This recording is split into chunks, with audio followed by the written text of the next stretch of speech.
Mabuhay! She's M. She's C. And we're Pinoy Chopsticks! Alright, so today we're gonna mix it up a bit and we're gonna do this whole vlog in English because we feel like this topic is not specific to Pinoys or Filipinos. Okay, so today we're going to talk about your employment contract.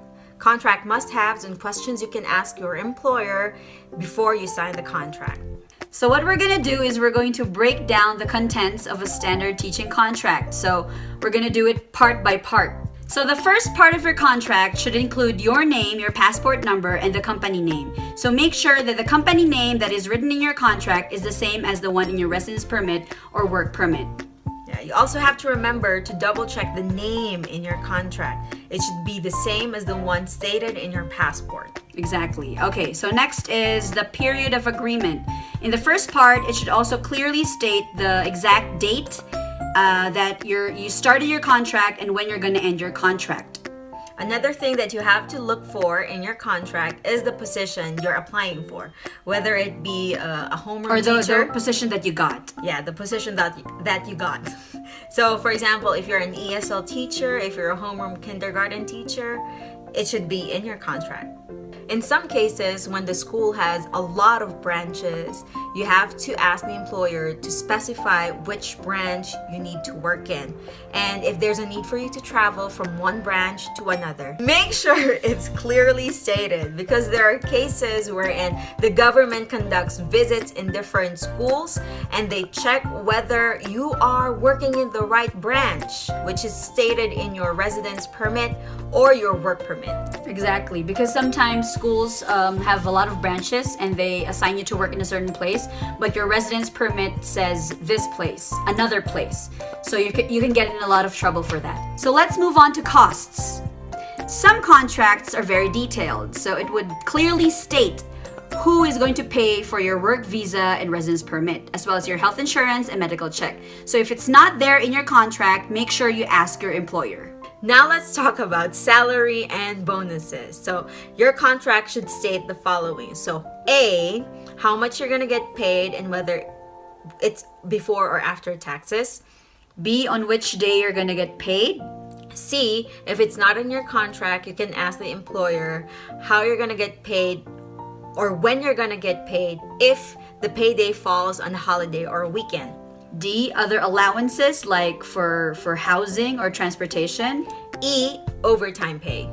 F, whether or not the holidays are paid, whether they're regular holidays or school holidays. G, sick leave or personal leave, whether or how many days are you going to get paid, or if you're unpaid, or if you need to present a doctor's certificate to get paid. Exactly. And letter H, other bonuses such as your renewal bonus or like a contract completion bonus. Next is your job description or the obligations as a teacher. These are the things you need to look for in your employment contract. So A is your work schedule. So how many hours you need to work, how many classes, how many days in a week you need to work, whether or not you get 2 days off or 1 day off or no days off, and teaching and office hours. So some schools, they require teachers to work additional office hours for preparation, and some schools don't. So you need to make sure of that. B, it should also include the student info. So how many students are there in a class, the maximum number of kids you'll be teaching, plus the age of the kids that you'll be teaching. C, teaching obligations, such as when you're going to submit your lesson plans, if you're going to do evaluation on your students or on your classes, assessment, whether you need to undergo training, and how often it's gonna be. D, responsibilities while teaching or rules you need to follow. So common examples of these are, first is the dress code, next is the no phones during class time, next would be no hitting, no spanking the students, hitting. No shouting at them, Yeah. other stuff that you need to follow. E, protocol for asking for a leave of absence. So if you get sick, what do you do? Do you need to call somebody? Can you just text them? Do you need to go to the doctor to get a medical certificate? Also, asking for a personal leave of absence. Do you need to ask for, do you need to fill up a form? Do you need to look for your own substitute teacher, etc.? Also, some schools require you, if you get sick, which we can't help, they require you to call the day before, but sometimes you get sick the morning of. So I don't know what to do about that. So some schools require you to call the day before. So Schedule your sickness. schedule your sickness. The last one, F. These are the penalties for breaking the rules. For example, if you're going to be late for 10 minutes, how much are they going to deduct in your From your salary. From your salary and things like that. Last but not the least, contract changes and termination. So the most important thing that you have to know about this part is the breach of contract. Like in some schools, you have to pay a certain amount before you can end your contract earlier. So you should have this in your contract. You have to make sure you have That it. you understand it too. Yeah. Yes, because you can end up paying a whole lot of money More than what if you want to expected. leave. Yes. Other stuff you need to know based on personal experience is about renewal of contract. So we're done talking about the contract. We're now talking about personal issues that we've encountered.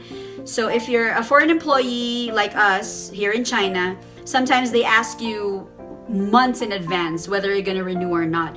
It may state in your contract that you have 3 months before the expiration of your contract to decide, but I don't think it's unfair for the employer to ask you to renew or sign a new contract 5 months before or 4 months before, because they need to find a replacement for you, which could be somebody from your home country, and it's going to take a while. So it's wise of them to ask you, and you should be able to decide earlier on. Yeah. Next is you have to, don't be afraid to ask questions. Exactly. Yes. You know, it's your better, right. It's better if you ask questions before you sign the contract than signing compared to signing your contract and then asking questions after. Yes. You will- It's hard to go blindly into a situation. And sometimes some contracts are some employers don't really follow them. It's not transparent. It's not transparent. So our advice is, since you already know what should be written in your contract, or the must-haves like we've already talked about, ask questions. It's not wrong to ask questions. Yeah. Ask them what you need, what you want, maybe negotiate stuff like. And if they're going to change anything in your contract, and they're not in your contract, ask for an addendum. In addition, be careful when signing. Before you sign the contract, have a lawyer or a friend who can read If you have Chinese. one, but if you don't, well, Yeah, because if, for example, something happens and you have to present the contract in court, they're going to discredit the English version. one, So usually. it's usually the Chinese contract that will prevail. So have someone help you with the contract. Translation for the Chinese one. So that's it for this vlog. I hope we were able to help you with your contract questions. Yeah, so if you have any questions, comments, Suggestions. just comment down below, or you can email us at Pinoy Chopsticks 2019 at gmail.com. Like and subscribe. Bye!